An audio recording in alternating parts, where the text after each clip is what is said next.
Korang mesti tahu kan tu video apa? Dalam dunia digital ini, AI berkembang dengan sangat pesat dan kini digunakan dalam hampir setiap aspek kehidupan. AI membantu manusia buat kerja dengan lebih cepat dan tepat. Sebagai contoh, bantu pelajar buat kerja sekolah. Tapi penggunaan AI yang terlalu banyak menyebabkan pelajar kurang berfikir. Habis tu, AI ni baik ke buruk? Jom kita bahas. Artificial Intelligence atau dikenali sebagai AI merupakan teknologi yang membolehkan komputer meniru kebolehan manusia seperti berfikir, belajar, memahami bahasa, mengenal pasti corak dan membuat keputusan berdasarkan data. Dalam bidang pendidikan, AI membantu pelajar memahami topik yang sukar, meringkaskan nota, menghasilkan soalan dan latihan serta menterjemah pelbagai bahasa. Dalam bidang perubatan pula, AI digunakan untuk mengesan penyakit seperti kanser melalui analisis imej perubatan. AI juga digunakan untuk menghasilkan ubat baharu dengan lebih cepat. Selain itu, AI meningkatkan produktiviti dalam sektor perniagaan dan industri. Banyak tugasan berulang dapat dilakukan secara automatik sekaligus menjimatkan kos, masa dan tenaga kerja.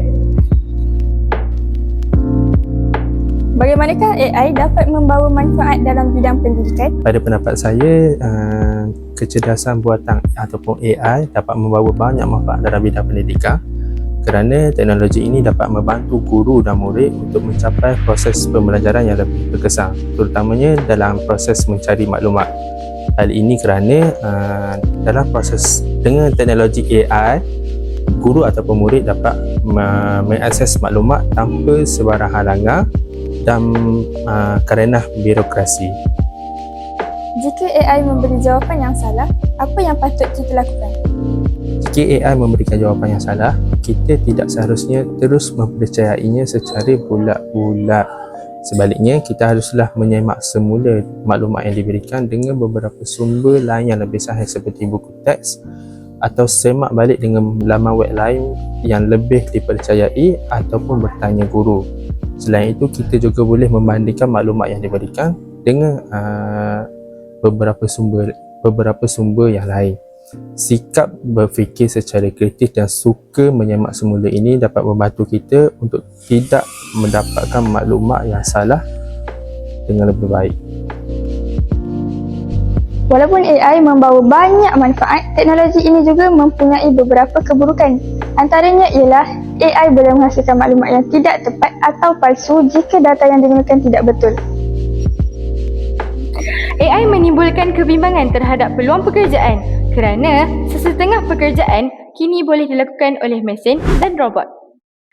Di samping itu, AI memerlukan pusat data yang sangat besar. Pusat data ini mengandungi ribuan pelayan komputer yang beroperasi selama 24 jam sehari. Pelayan komputer menghasilkan haba yang tinggi, maka air banyak digunakan bagi menyejukkannya supaya tidak rosak. Selain itu, pusat data juga memerlukan bekalan elektrik yang tinggi. Oleh itu, AI juga turut memberi kesan terhadap penggunaan tenaga dan alam sekitar. Yang pertama, gunakan AI sebagai alat membantu pelajaran, bukannya menyalin tugasan secara bulat-bulat.